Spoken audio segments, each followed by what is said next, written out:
Assalamualaikum warahmatullahi wabarakatuh. Anak-anakku, selamat pagi semua. Hari ini kita bertemu dalam pembelajaran jarak jauh untuk materi keempat. Sebelum kita memulai pembelajaran, mari kita bersama-sama berdoa terlebih dahulu. Bismillahirrahmanirrahim. Raditu billahi robba wabil islami dina wabi sayyidina Muhammadin sallallahu alaihi wasallam. Rabbi srohli sodri wa yasirli amri wahlul uqtatam min lisani yafqahu qouli. Oke.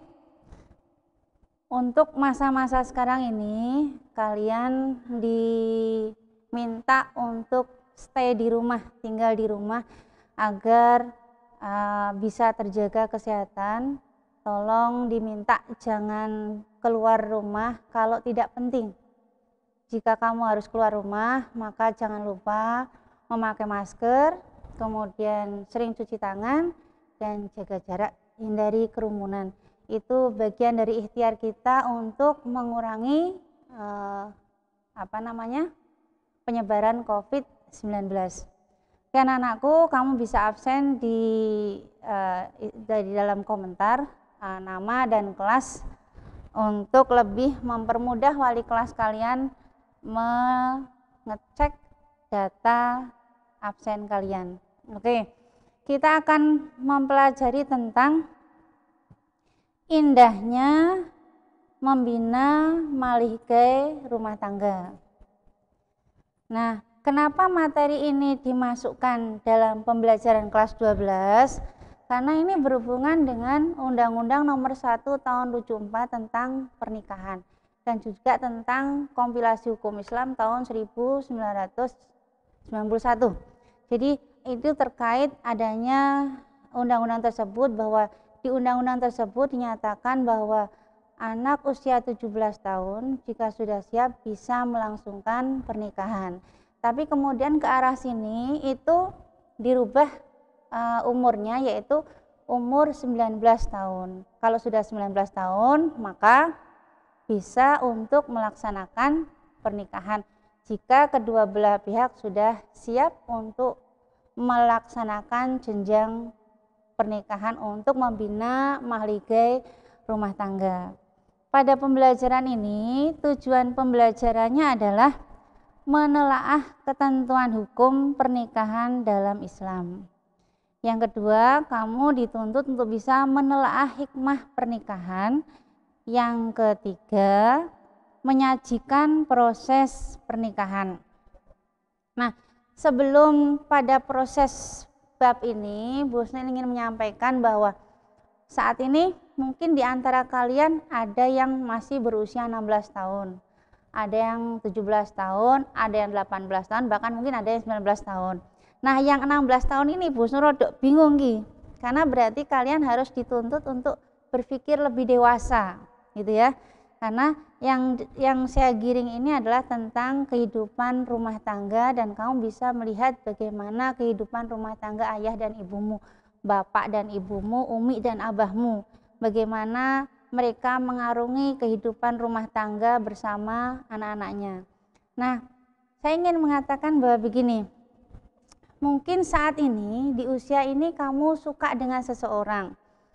Mencintai seseorang itu hukum alam, kodrat alam. Setiap orang berhak untuk mencintai dan dicintai. Maka, Bu, bolehkah saya pacaran? Boleh-boleh saja. Tapi yang terpenting jangan pernah tersentuh oleh lawan jenismu itu. Ya, boleh kok pacaran, boleh. Tapi tolong jaga kehormatan dari pasanganmu. Kalau dia cewekmu, maka tolong jaga kehormatan cewekmu, jaga harga diri dia sampai pada waktu di mana dihalalkan hubungan tersebut. Boleh nggak Bu saya makan bareng sama pacar saya? Boleh, tapi kan tidak harus satu motor, kan gitu bahasanya ya. Jadi tetap untuk memberikan hasrat bahwa saya mencintai seseorang itu boleh, tapi tetap harus ada norma agama yang harus dipegang. Ingat, jika melampaui batas itu bisa menjadi sebuah perzinahan dan itu dilarang oleh agama. Jadi saat ini jikalau kamu sudah ada orang yang dekat dengan kamu, yang cewek dekat dengan yang cowok dekat yang cewek, itu diusahakan tetap menjaga perasaan cinta itu, tapi juga jangan sampai menyentuh, ibaratnya begitu ya. Ingat itu, karena apa? Kebahagiaan yang paling utama adalah ketika seseorang menyatakan cintanya di depan penghulu, di hadapan penghulu untuk mengucapkan ijab kabulnya. Maka tolong jaga, wanti-wanti Bu Husnul, jaga kehormatan dan harga diri masing-masing. Gitu ya. Terus kalau misalkan yang satu ngomong, "Bu, saya enggak punya pacar." Terus gimana? "Saya jelek, Bu." Tidak. Ingat, Allah sudah memberikan pasangannya masing-masing, sudah memberikan jodohnya masing-masing. Jadi kapanpun nanti waktunya Allah pasti akan mempertemukan dengan jodohnya. Jadi kita tidak boleh pesimis bahwa aduh aku belum bertemu jodohku. Tidak, suatu saat Allah akan mempertemukan, dan ketika dipertemukan itu adalah suatu cerita yang sangat indah. Nanti akan disampaikan kepada siapa? Kepada keluarga, kepada teman, kepada anak-anaknya kita nanti, bahwa pada saat pertemuan saya dengan calon istri saya adalah sesuatu yang sangat membahagiakan. Seperti itu ya. Kemudian saya wanti-wanti lagi nih, sebelum masuk kepada pembelajaran, ini adalah namanya pranikah. Pranikah adalah persiapan untuk menuju jenjang pernikahan. Tadi Bu Husnul sudah bilang kamu harus menjaga jarak dengan orang yang kamu cinta, itu tetap dalam saling mencintai tapi tetap menjaga jaraknya. Nah, ingat kalau yang cowok nih, ini misalkan kelas 12 ya. Kelas 12, nanti kamu ini harus punya target ini. Yang cewek maupun cowok, setelah lulus ini saya mau apa? Apakah mau bekerja ataukah mau kuliah? Nah, sekarang Bu Husnul ngomong sama yang mau bekerja. Kalau mau bekerja, ini mau lulus, daftar ke BKK misalkan mau masuk AHM atau masuk PT Aisin atau masuk mana, terserah BKK-nya mau ditaruh di mana. Nah, ketika kamu bekerja dengan kontrak 2 tahun itu, maka kamu harus memanage uang itu. Suatu saat uang itu akan bermanfaat buat kamu. Jadi kamu dapat uang berapa, gaji berapa juta misal. Nah, sisihkan untuk kamu tabung. Karena jika ini cowok nih, ketika kamu sudah tabung, mungkin waktu ini uang itu tidak terpakai untuk kamu. Tapi suatu saat jika kamu bertemu dengan seseorang dan kamu serius dengan hubungan itu, maka pastilah akan menuju jenjang pernikahan. Nah, menuju jenjang pernikahan itu butuh biaya yang sangat banyak dan tidak sedikit. Maka tidak mungkin kita, pribadi kita akan menggantungkan semuanya itu kepada orang tua kita. Ya kalau orang tuanya mampu. Nah, kalau orang tuanya tidak mampu, bagaimana? Nah, cara yang terbaik untuk kita membantu orang tua kita adalah menyimpan uang ditabung untuk suatu saat ketika pelaksanaan hari pernikahan itu ada uang yang bisa untuk membantu pelaksanaan tersebut.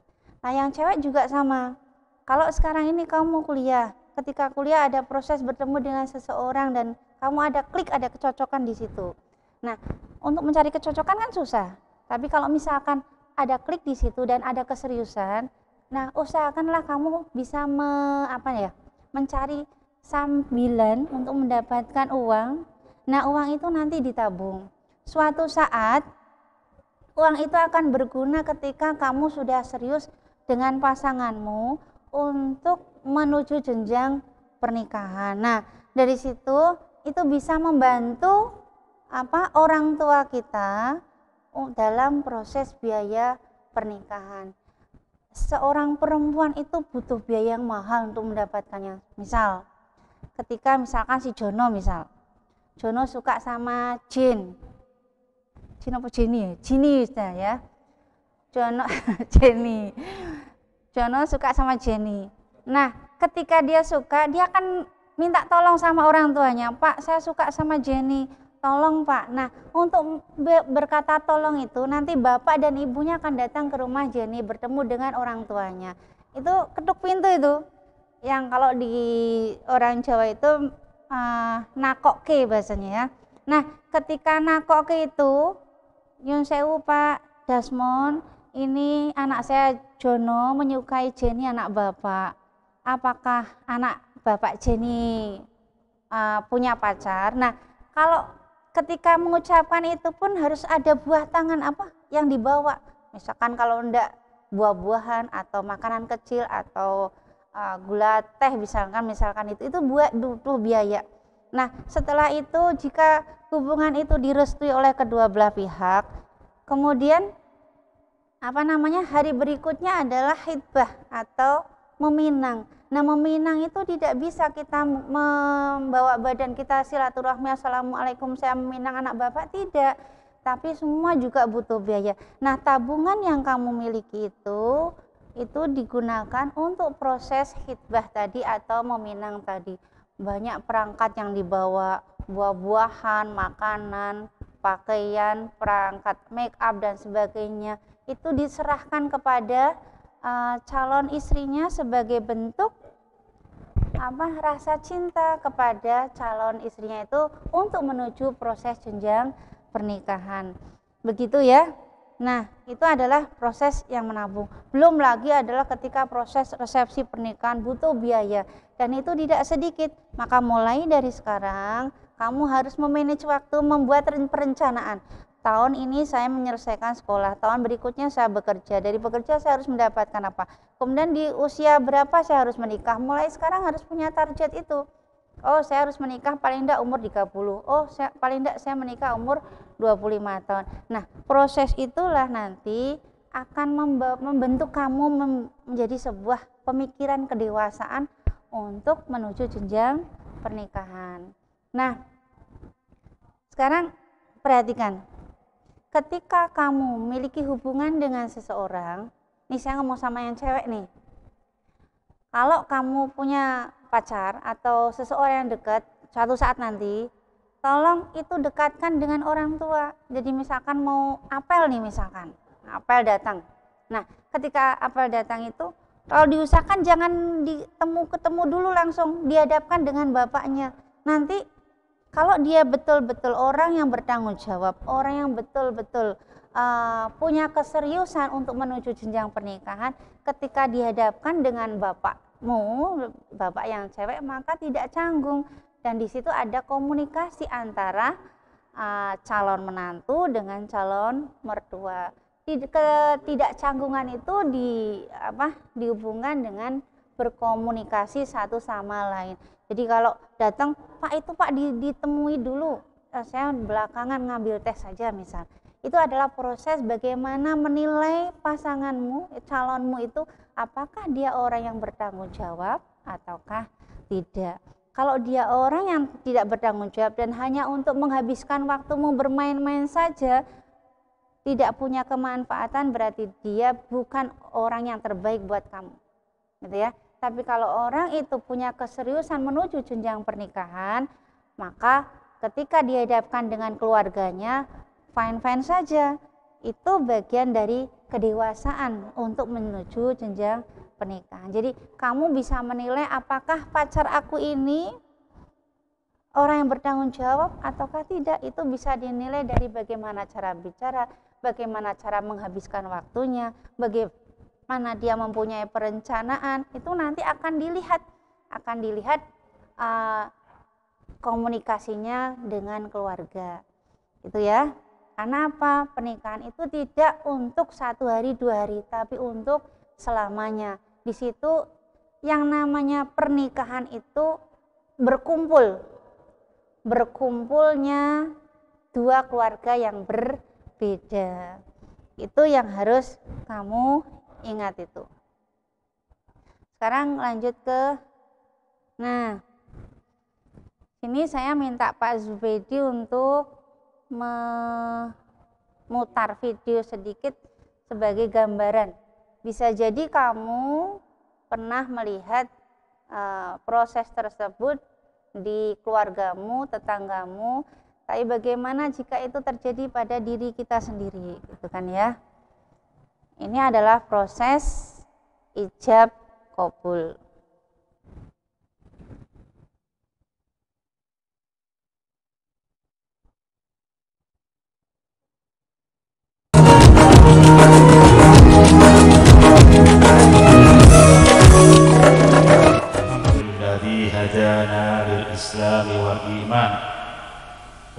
علينا باتباع لنبيه إلى الحق والبيان وأرشدنا لشرعه واتباع حكمه وتلاوة القرآن وأشهد أن لا إله إلا الله وحده لا شريك له الخالق الرزاق الكريم المنان وأشهد أن سيدنا ومولانا محمدا عبده ورسوله المصطفى من عدنان صلى الله عليه وآله وأصحابه وتابعهم على مر الدهور والأزمان آمنا بالشريعة وصدقنا بالشريعة وتبرأنا من كل دين يخالف دين الإسلام أوصيكم جميعا ونفسي بتقوى الله وطاعته لعلكم تفلحون أوصيك يا عباد الله بتقوى الله وطاعته لعلكم ترحمون بقوله تعالى وعاشرونهم بالمعروف يا محمد mirza Rafiq ibn Muhammad Zainuri hadza zawwajtuka wa ankahtuka mahtubataka Nur Farisah bintah Haji Radihin Al-Adilli wakili fi tazwiji minka waliyuha syar'an fi mahri 16 mahda min adh-dhahab wa milyun rupiah umrah Indonesia halan bintu tazwijaha wa nikahaha bil mahril madhkur. Barakallahu laka wa baraka wa jama'aka minal khair.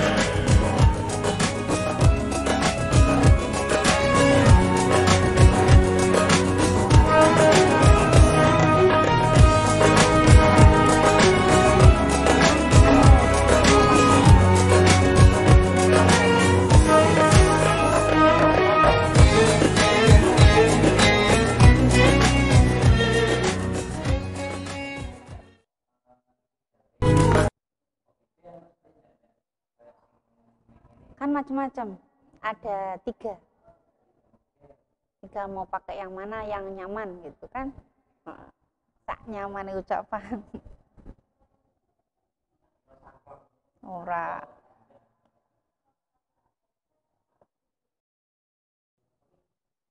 wis.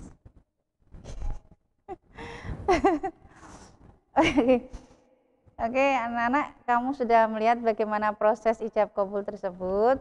Itulah masa di mana seseorang ketika melaksanakan proses ijab kabul.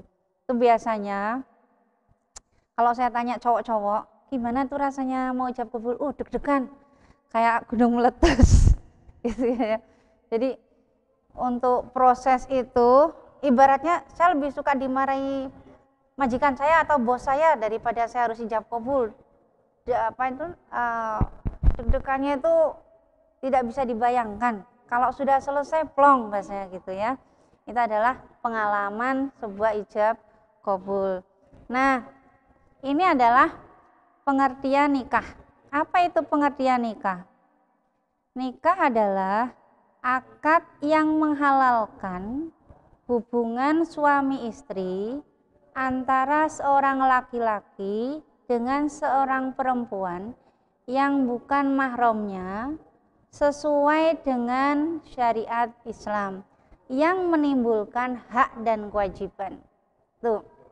Nah, akad ini bahasanya kan akad yang menghalalkan. Berarti yang diharamkan ya nggak boleh. Apa itu? Perzinahan. Nah, agar tidak terjadi tersebut, maka dihalalkannya dengan cara apa? Nikah tadi, dengan cara ijab kabul tersebut sebagai bentuk keabsahan bahwa pernikahan itu sah bagi laki-laki dan perempuan untuk menjadi suami istri. Nah, sebelum melakukan jenjang pernikahan pada hari yang ditentukan, itu Busul minta tolong sama kalian, suatu saat nanti jika memang sudah pasti hari yang ditentukan untuk menikah, itu tolong kamu harus minta restu ayah dan ibu. Jangan sampai salah satu, misalkan yang merestui ibunya aja, bapaknya enggak. atau bapaknya merestui, ibunya enggak, atau dua-duanya tidak merestui, akhirnya nekat kawin lari. Jangan kawin lari itu capek, disuruh lari-lari. Ya, jadi yang diminta itu kamu harus mendapatkan restu ayah dan ibu. Nah, dari restu kedua belah pihak ini, maka proses untuk menuju mahligai rumah tangga itu pasti akan dimudahkan oleh Allah, penuh barokah dari Allah, diberikan curahan rizki yang sempurna oleh Allah.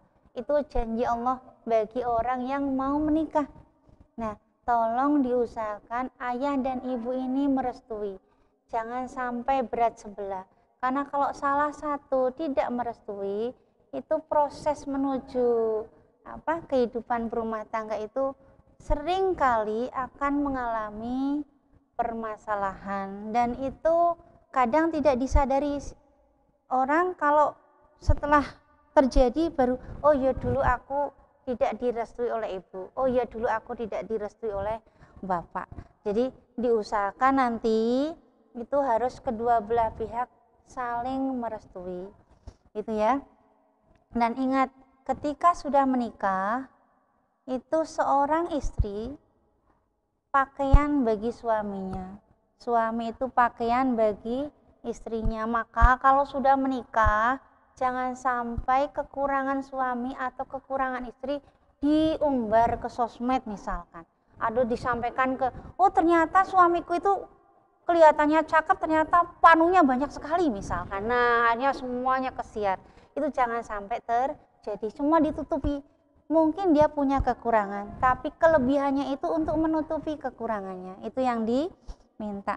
Jadi Rasul meminta kita untuk membina rumah tangga itu untuk saling mendukung satu sama lain. Jadikan kekurangan pasangan kita itu kita tutupi dengan kelebihan kita dan kelebihannya. Apapun tentang dia diterima dengan baik. Karena apa? Sing jenenge nikah menurut bahasa itu berkumpul, ya, berkumpul dan berhubungan. Nah, berkumpul apa ini? Berkumpulnya dua keluarga yang berbeda, dengan watak yang berbeda. Dua orang, laki-laki dan perempuan dengan watak yang berbeda disatukan dalam satu pemikiran itu butuh waktu yang lama, ya. Nah, kalau kita tidak saling menghargai pasangan kita, maka akan terjadi percecokan setiap hari satu sama lain, ingin lebih egonya lebih ditinggikan daripada lawannya, daripada pasangannya. Akhirnya benturan-benturan itu sering terjadi. Maka diusahakan kalau yang satunya jadi api, yang satunya jadi air, sehingga tidak akan terjadi benturan-benturan atau perselisihan yang akhirnya berujung pada perceraian. Jangan sampai itu terjadi. Kemudian kita akan membahas tentang dalil nikah. Dalil nikah itu ada dalam surat An-Nahl ayat 72. Ada juga dalam surat Ar-Rum ayat 21. Ini Busnu contohkan dalam surat Ar-Rum ayat 21. Wa min ayatihi an khalaqalakum min anfusikum azwajan litaskunu ilaiha wa ja'ala bainakum mawaddatan wa rahmah inna fi dzalikal ayatil liqaumi yatafakkarun. Dan di antara tanda-tanda kekuasaannya ialah dia menciptakan untukmu istri-istri dari jenismu sendiri. Nah, kata dari jenismu sendiri ini diminta kamu nanti mencari pasangan itu yang sekufu. Sekufu itu apa? Sekufu itu seimbang. Kalau misalkan seimbang di apa? Seimbang di pendidikannya, seimbang di ekonominya, gitu kan ya. Nah, kalau ini seimbang di umurnya juga. Jangan sampai umur 19 nikah sama umur 50 tahun. Nah, itu oke lah, misalkan itu didasari oleh rasa cinta, tapi suatu saat pada titik tertentu maka akan mengalami permasalahan yang istilahnya, yang nanti tidak bisa terselesaikan. Ujungnya bisa saja menjadi sebuah perceraian dan sebagainya. Nah, kemudian misalkan pendidikan, diusahakan pendidikannya sama, seimbang. Contoh misalkan lulusan SMA SMK SMA karo SMA SMK atau S1 misalkan. jangan SD sama S1 ya. Nanti akan ada kesenjangan di situ. Nah, jadinya apa? Perselisihan akhirnya yang satu minder jadinya. Minder dengan pasangannya. Padahal yang jenenge pernikahan itu harus saling mengisi satu sama lain. Nah, saling mengisinya bagaimana? Dengan berkomunikasi, curhat satu sama lain. Iki loh, aku kerja tadi begini, aku kerja begini, bagaimana solusinya? Itu nanti saling mengisi. Tapi nih jenjang pendidikannya berbeda, akhirnya permasalahan kerjaan dia dipikir sendiri, tidak disampaikan ke pasangannya karena tidak nyambung, gitu ya. Jadi diusahakan setara pendidikannya atau diusahakan setara ekonominya. Misalkan nih, satunya orang tidak punya, satunya orang kaya. Itu juga kesenjangan, kesulitan nanti pada saat mengarungi bahtera rumah tangga. Itu susahnya di situ. Nah, satunya akan minder dengan pasangannya. Dan misalkan sing sugih wedoke sing rak duwe lanange, yo nanti akan menginjak-injak sepertinya, ya. Lu aku orang kaya kok, kamu apa bawanya kan gitu kan. Nanti kalau misalkan yang kayak laki-lakinya yang tidak punya perempuannya pun perempuannya akan minder di hadapan seluruh keluarganya. Jadi diusahakan seimbang. Dan ini kejadiannya misalkan gini, apakah saya salah Bu jika saya dapat orang kaya? Ya tidak salah. Tapi nanti diusahakan kalau orang pasangannya itu cerdas nih ya, memahami keadaan, maka dia akan mengangkat pasangan yang satunya. Misalkan istrinya orang tidak punya, suaminya orang kaya. Nah, suaminya ini harus mengangkat derajat istrinya sehingga seimbang di hadapan keluarga besarnya, seimbang di hadapan dia dan di hadapan teman-temannya. Kadang karena beda derajat itu, beda status itu akhirnya menjadikan dia tidak pernah bersanding dengan suaminya dimanapun dia berada. Dia hanya di rumah, menghabiskan waktu di rumah untuk menjaga anaknya, untuk memasak dan sebagainya tanpa mengetahui aktivitas dari pasangannya. Jadi diusahakan harus seimbang dari jenismu sendiri. Nah, kalau sudah seimbang, maka keduanya akan merasa tentram. Nah, ini yang diminta. Tentram, tenang, dan penuh kasih sayang. Tidak saling merasa lebih tinggi daripada pasangannya. Ingat, arijalu qawwamuna 'alan nisa, ya. Jadi seorang perempuan itu status apapun dia, misalkan jabatannya lebih tinggi daripada suaminya, tapi kalau sudah posisi dia seorang istri, dia harus menundukkan dirinya di hadapan suaminya. Gitu ya. Kalau misalkan gaji istrinya lebih tinggi daripada gaji suaminya, nanti suaminya akan minder kalau seperti ini. Maka ujungnya si perempuan harus menundukkan bahwa ini loh saya seorang istri ketika di rumah. Oke lah gaji saya lebih banyak, tapi itu tidak menjadi penghalang bagaimana caranya agar seorang istri bisa lebih tunduk dengan suaminya. Gitu ya. Kemudian kadang kecenderungan begini, kalau orang perempuan modern nih, kalau udah bekerja, uangku ya uangku, uangmu uangku, itu menurut seorang perempuan. Oh enak kue kan gitu bahasanya ya. Nah, tapi kalau orang yang punya akhlak, uang itu nanti akan diolah bersama. Uangmu uangmu, uangmu uangku, uangku uangmu. Jadi semuanya akan seimbang di sini. Ada ketentraman di situ, tidak ada percekcokan di situ. Dan akhirnya timbul rasa kasih sayang dan kepercayaan satu sama lain. Itu karena keseimbangan tadi. Kemudian, nah ini sebagai tanda-tanda bagi kaum yang berpikir. Nah berpikir, oh berarti aku nanti, kan gitu Pak. Perencanaan bisa dilakukan. Oh nanti berarti aku kalau bertemu dengan seseorang, aku harus melihat apa? Seperti yang disampaikan oleh Rasul dulu.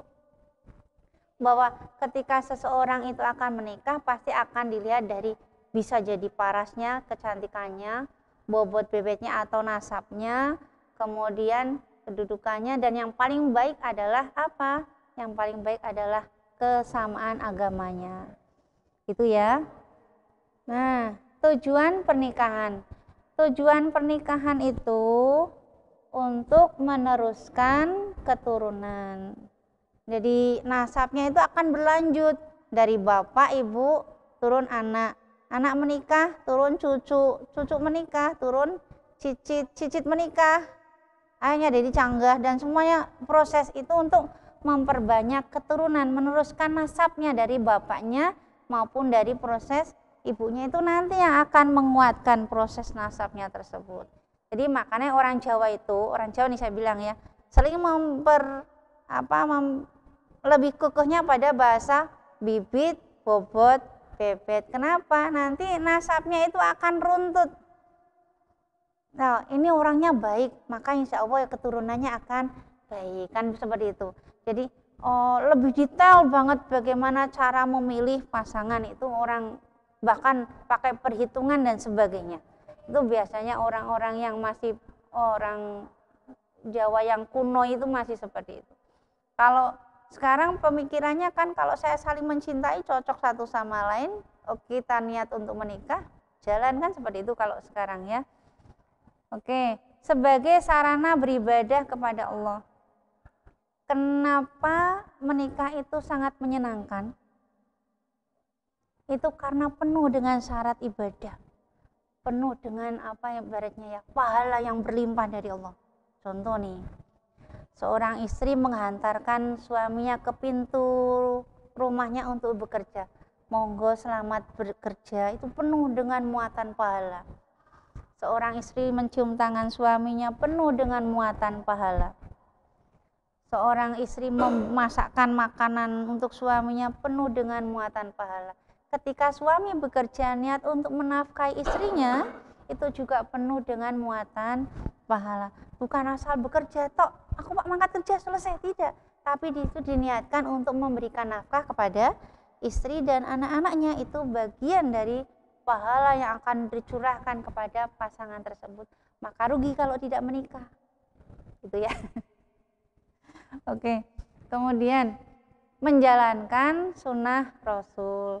Rasul menyuruh kita untuk bersegera menikah jika sudah mampu dalam hal lahir maupun batin. Kemudian tujuannya untuk apa pernikahan itu? Untuk membangun keluarga yang sakinah, mawaddah, dan rahmah. Sakinah itu sebuah ketenangan, mawaddah itu kebahagiaan, rahmah itu kasih sayang. Jadi dibuat agar mahligai rumah tangga itu tidak ada keributan, tidak ada perselisihan, di situ ada ketenangan. Dari ketenangan itu ada sebuah kebahagiaan yang tiada taranya. Akhirnya penuh kasih sayang. Makanya saya bilang, saya lebih sepakat begini. Kalau kamu nanti menikah, yang perempuan nih, tolong tututi apa ya bahasanya ya. Nah, kemanapun suami kamu pergi, ikuti dia. Hatta walaupun dalam satu kos-kosan, satu petak, 1x1 meter kali 1 meter, tapi di situ ada suami kamu. Jangan sampai terpisah jarak. Diusahakan itu ada pada ngikuti kemana suaminya pergi, ya. Kalau bila perlu sebelum menikah harus ada komitmen begini. Kita nanti kalau menikah punya rumah sendiri ya. Lah aku enggak punya rumah sendiri. Kos atau kontrak, yang penting rumah sendiri.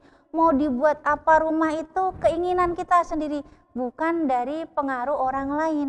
Tapi kalau posisinya nanti tinggalnya di salah satu pasangan, misalnya tinggal di rumah istrinya atau misal tinggal di rumah suaminya, nanti akan terjadi sesuatu yang tidak diinginkan. Misal dalam satu rumah udah disapu, nanti adiknya nyapu lagi, nanti ada sedikit luka, sapu lagi, nanti jadi masalah.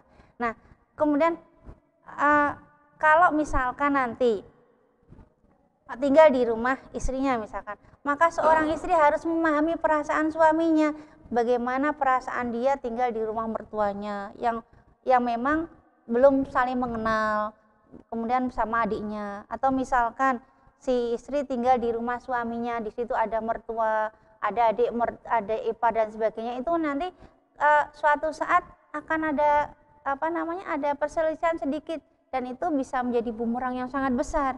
Makanya sebelum menikah nanti harus ada komitmen.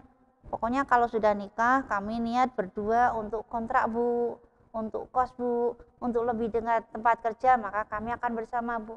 Tapi kalau keadaan menjadikan kamu harus tinggal bersama orang tua, maka harus mencoba untuk memahami perasaan pasangannya ketika berada di rumah salah satu pihak.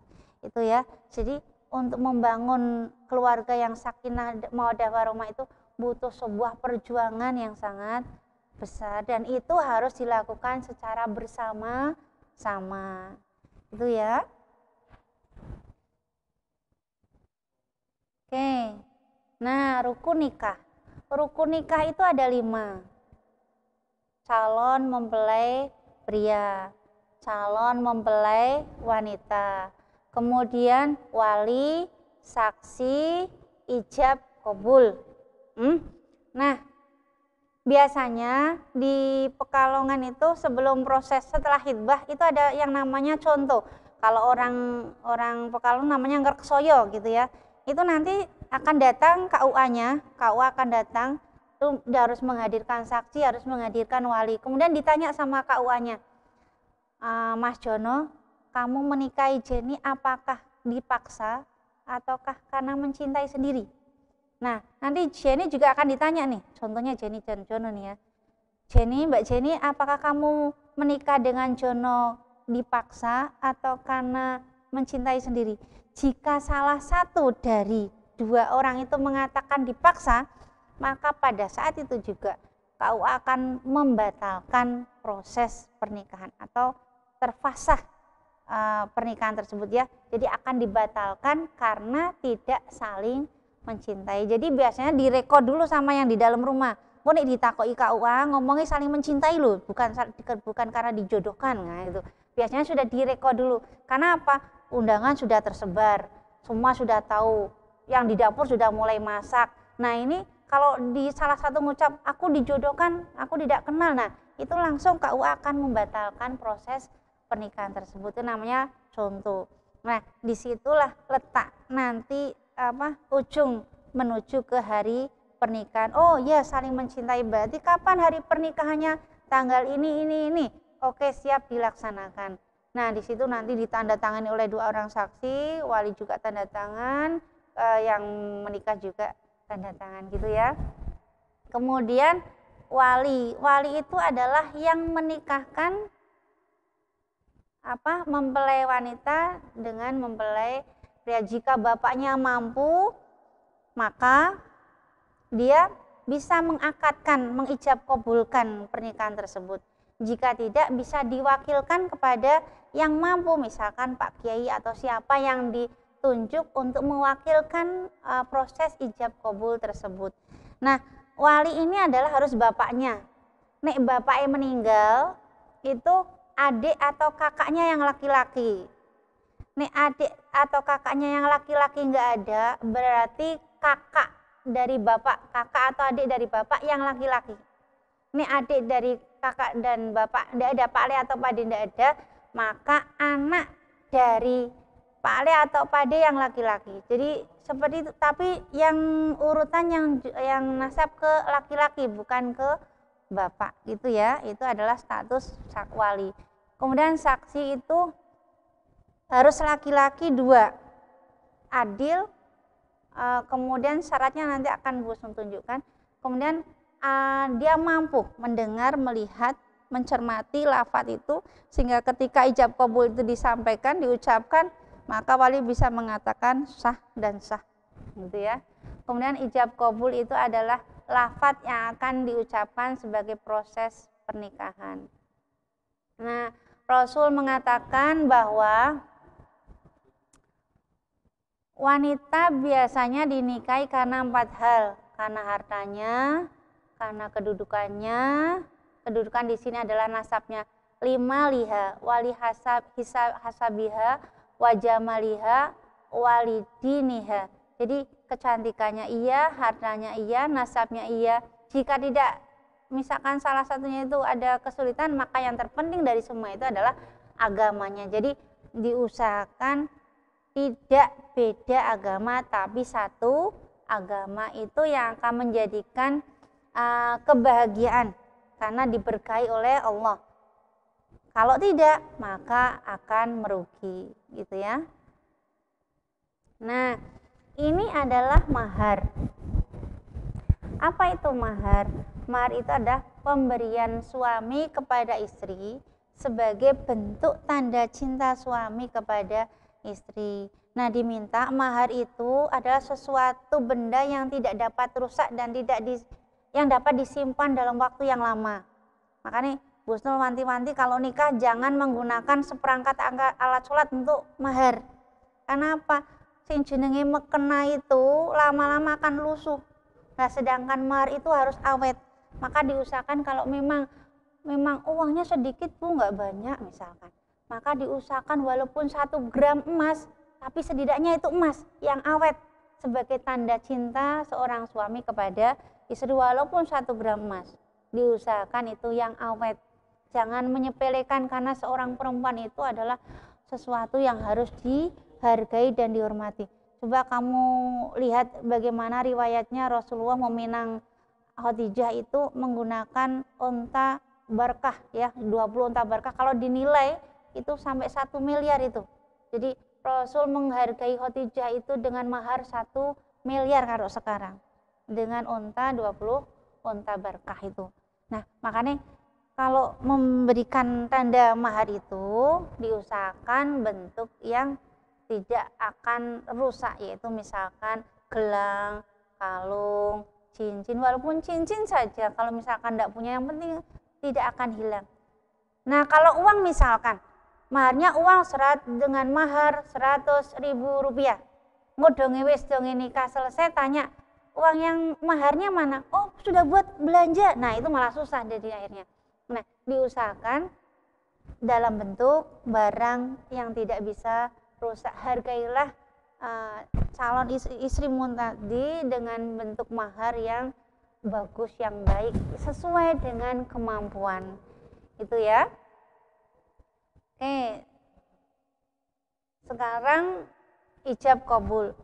Lafaz ijab kabul itu disampaikan wali di hadapan calon mempelai pria. Nah, jawabnya apa? Ketika diungkapkan biasanya dituntun mengucapkan 2 kalimat syahadat dulu. Baru apakah itu diwakilkan ataukah langsung bapaknya yang menikahkan. Nah, kalau diwakilkan maka ucapannya misalkan ya Jono bin Jon, misalkan angkah tuka wazawaj tuka mahtubataka Jenny binti Jin, misalkan bimahrin apa, misalkan bimahrin ihda kiromen minadhahab halan gitu, misalkan 1 gram emas halal misalkan ya. Nah, baru nanti dijawab qabil tu wanikah atau qabil tu tazwijah wanikah li nafsi bidzalik, atau qabil tu tazwijah wanikah bimahrin madhkur gitu ya, ataupun qabil tu nikah wa tazwijah ala mahrin madhkur. Jadi tergantung kenyamanan dari mempelai pria untuk mengucapkan ijab kabulnya. Nah, nanti saksi itu yang akan mengucapkan sah tidaknya ucapan. Maka jangan sampai ijab kabul itu diulang-ulang. Tidak sah, baleni meneh. Tidak sah, baleni meneh. Akhirnya menggunakan bahasa Indonesia.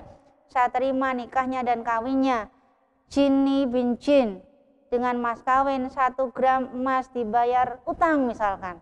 Nah, itu berarti akhirnya ujungnya tidak yang tadinya sudah bagus pakai lafaz bahasa Arab berubah menggunakan bahasa Indonesia. Apakah salah menggunakan bahasa Indonesia? Tidak salah, tapi akan lebih baiknya jika menggunakan menggunakan bahasa Arab. Maka wanti-wanti muridnya Bu Husnul harus menggunakan lafaz bahasa Arab. Dibayar tunai, dibayar kontan, bahasnya seperti itu ya, dengan mahar 1 gram emas dibayar kontan. Itu yang diminta. Kalau memang tidak bisa mengucapkan lafaz itu, belajar dulu, menghafalkan sampai tandes, sampai pas sesuai dengan makhrajnya. Nanti pada hari yang ditentukan menggunakan lafaz bahasa Arab. Nah, tugas kelas 12 khusus yang cowok harus melafadzkan ijab kabul. Nanti salah satu teman jadi wali, salah satu temannya jadi mempelai pria untuk ijab kabulnya. Nanti disampaikan secara video call atau bentuk direkam. Nanti tergantung kesepakatan dengan guru masing-masing. Gitu ya. Oke, rukun nikah.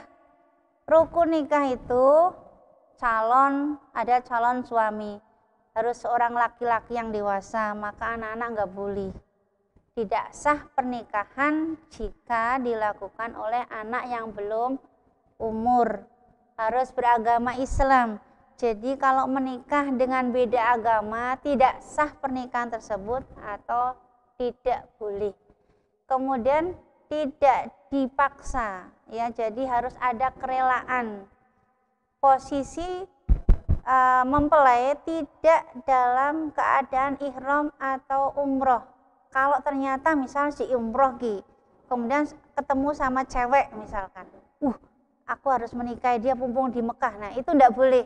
Nunggu sampai umrohnya selesai, baru berkenalan, baru ijab. Gitu, itu yang diperbolehkan. Tapi kalau masa umrohnya itu mengucapkan untuk meminang, maka tidak boleh. Atau mengucapkan untuk ijab kabul, tidak boleh karena prosesnya masih umroh. Kemudian bukan muhrim, ingat ya, tidak boleh muhrimnya. Kemudian syarat calon istri. Syarat calon istri adalah wanita yang sudah umur. Kalau sekarang itu minimal 19 tahun. Bukan musyrik, ibaratnya harus orang Islam sesama agama. Kemudian tidak dalam ikatan dengan pernikahan dengan laki-laki lain. Jadi single atau sudah dicerai suaminya, ya. Jangan masih proses pernikahan atau masih ada ikatan pernikahan, itu nggak boleh. Kemudian bukan mahramnya dan tidak dalam keadaan haji atau umroh. Itu syarat calon mempelai pria dan calon mempelai wanita. Kemudian wali itu ada dua, wali hakim dan wali nasab. Wali hakim itu adalah bentuk dari kepanjangan tangan pemerintah gitu ya. Jadi presiden, ke menteri agama, kemudian ke bawahnya yaitu KUA. Nah, KUA itu yang di tingkat kecamatan itu yang berhak menikahkan atau yang berhak menjadi wali hakim jika wali nasabnya itu tidak ada. Itu ya. Alternatif terakhir jika wali nasabnya tidak ada. Nah, kalau wali nasab itu yang dari jalur bapak, nanti saya terangkan. Bapaknya meninggal berarti kakaknya nggak ada, adiknya yang laki-laki. Pokoknya harus jalur laki-laki. Kok kakak dan adiknya nggak ada, berarti pamannya nggak ada, berarti sepupunya atau keponakan dari bapaknya yang laki-laki. Jadi prosesnya di yang laki-laki. Gitu ya. Nah, syaratnya wali itu apa? Beragama Islam, harus laki-laki, nggak boleh perempuan. Kemudian balik, merdeka, kemudian adil dan tidak dalam keadaan ihram atau umroh. Nggak ada yang tanya ya? Oke. Kemudian saksinya harus 2 dan harus laki-laki, harus beragama Islam, kemudian balik, dapat mendengar, melihat, berbicara, sehingga proses ketika mengucapkan sah pada saat ijab kabul itu dapat dipertanggungjawabkan.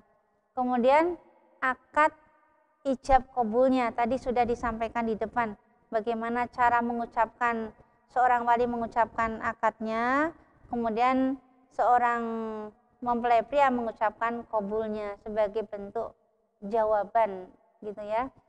Nah, muhrim tadi berhubungan bahwa kita tidak boleh menikah dengan yang muhrimnya kita, bahasnya gitu ya. Siapa itu? Wanita yang haram dinikah itu misalkan anak perempuan kandung, ibu kandung dan seterusnya. Berarti seorang laki-laki menikah dengan ibu kandungnya nggak boleh, gitu ya. Anak perempuan kandung seterusnya berarti menikah dengan anak perempuan nggak boleh, gitu. Itu larangan itu. Itu bagian dari muhrim, ya, mahramnya. Kemudian saudara perempuan sekandung nggak boleh. Sampai runtut ke bawah nanti kamu bisa pelajari sedikit demi sedikit di buku pegangan yang kamu miliki. Karena itu runtut banyak sekali. Kemudian karena ada pertanian muhrim dengan istri, adiknya istri, gitu ya, ibunya istri, nah itu nggak boleh itu. Artinya menikah, kalau misalkan harus menikah dengan adiknya, berarti istrinya sudah meninggal dulu. istrinya meninggal baru bisa menikahi adiknya. Tapi kalau dua-duanya nggak boleh. Kemudian hubungan sepersusuan, ibu yang menyusui, yang pernah menyusui, yang pernah berikan susu, ya air susu ibu, atau adik sepersusuan nggak boleh dinikahi karena sama dengan adik kandung, ya posisinya sama dengan adik kandung. Atau karena perkawinan, ibu dari istrinya, anak tiri apabila suami sudah berkumpul dengan ibunya maka tidak bisa dinikahi karena itu bagian dari muhrimnya atau mahramnya. Nah, itu terdapat dalam Quran surat An-Nisa ayat 23. Itu sudah tercantum di situ orang-orang yang diharamkan untuk dinikahi. Nah, ini sekarang kita mempelajari tentang kewajiban suami dan istri. Kewajiban suami itu memberi nafkah sesuai dengan kemampuannya. Jikalau tidak cukup, maka istri bisa membantu. Sebetulnya seorang istri tidak punya kewajiban untuk mencari nafkah. Tapi kalau misalkan jumlah pendapatan suami tidak bisa mencukupi kebutuhan sehari-hari, dengan keridhaan suami maka istri bisa bekerja. Itu jadi kalau istri bekerja itu atas ridho suami, harus atas ridho dan izin suami. Kemudian dapat memimpin dan membimbing istri dan anak-anaknya. Maka pilihlah suami yang soleh, pilihlah istri yang soleha, yang mengerti akan hukum, mengerti akan tuntunan dan norma-norma agama, sehingga sakinah mawaddah warahmah itu bisa didapat, gitu ya. Kemudian menggali istri dan anak-anak dengan baik, dengan ma'ruf, dengan baik, menjaganya dengan baik. Kemudian tidak egois, tetap harus membantu pasangannya atau istrinya di rumah. Sesekali seorang suami bisa belanja untuk istrinya, sesekali seorang suami bisa mencuci piring di rumah, sesekali suami bisa mencuci pakaian sebagai bentuk wujud saling membantu satu sama lain untuk lebih meringankan beban pasangannya di rumah, karena itu bagian dari kewajiban bersama-sama. Nah, seorang istri itu harus taat pada suami. Kemanapun pergi harus minta izin sama suaminya. Karena surga seorang istri terletak pada keridhaan suami. Itu yang terpenting. Kemudian memelihara diri dan kehormatan suami. Kalau misalkan ada tamu tidak dikenal di rumah, maka jangan bukakan pintu. Ucapkan, maaf suami saya tidak ada di rumah, saya tidak bisa menerima tamu. Nah, itu sebagai bentuk apa? Sebagai bentuk menjaga kehormatan suami agar tidak terjadi fitnah di masyarakat, gitu ya. Membantu suami dalam menjaga keluarga itu kewajiban seorang istri. Menerima dan menghormati pemberian suami sedikit ataupun banyak diterima dan disyukuri. Ketika seorang istri mensyukuri apa yang diberikan suami, entah itu sedikit, akan menjadi berkah buat keluarga, ya, buat mendidik anaknya. Jangan sampai seorang istri menggerutu atas apa yang diberikan oleh suaminya.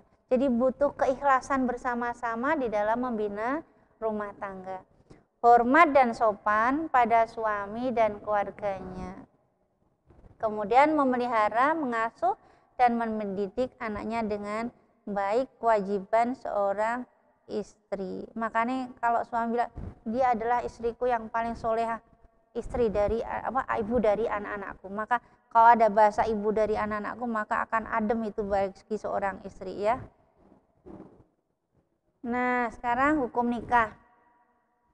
Hukum nikah itu ada 4. Yang pertama sunnah. Pertanyaan. Hukum nikah itu yang sunnah, kemudian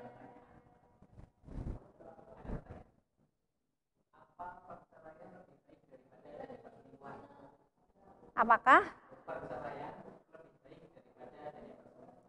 Sebetulnya gini, pertanyaannya sebenarnya gini, diusahakan jangan sampai ada perceraian.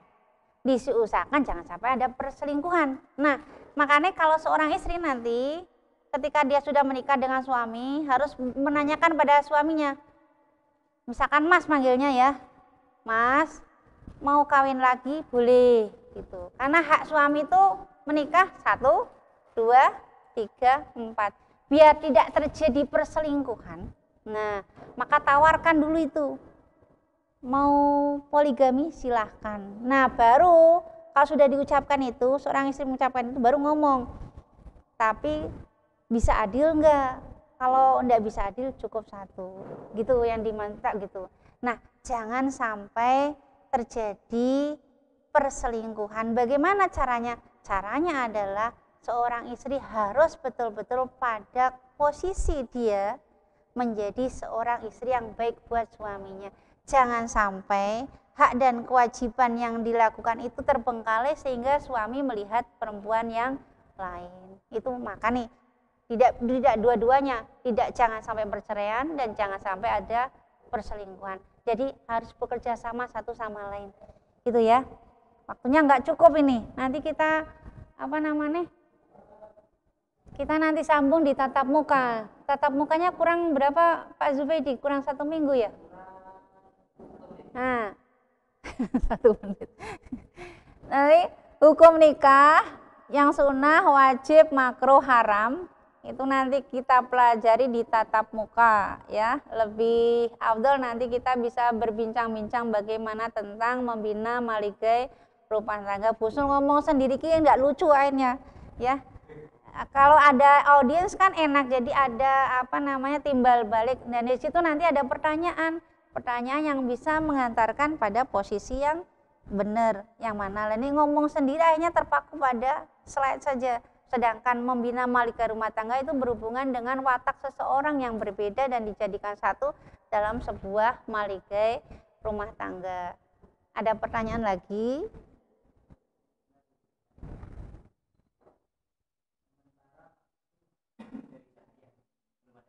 Oke.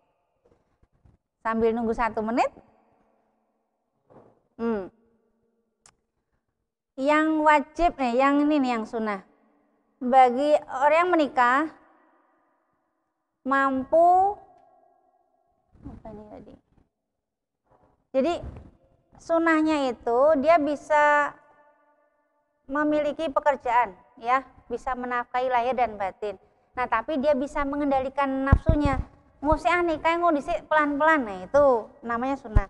Tapi nek sing jenenge wajib mampu memberikan nafkah lahir dan batin, tapi tidak bisa menjaga diri takut untuk berbuat zina, maka orang seperti itu wajib segera menikah, gitu ya. Nah, kalau misalkan belum punya pasangan, maka diusahakan untuk bisa berpuasa, ya itu ya diusahakan untuk bisa berpuasa. Lah, nih tidak bisa harus ngomong sama orang tuanya, Pak tolong aku segera dinikahkan, pokok pasrah bongkar kerbau, yang penting aku harus menikah, aku sudah mampu lahir dan batin, itu bahasanya.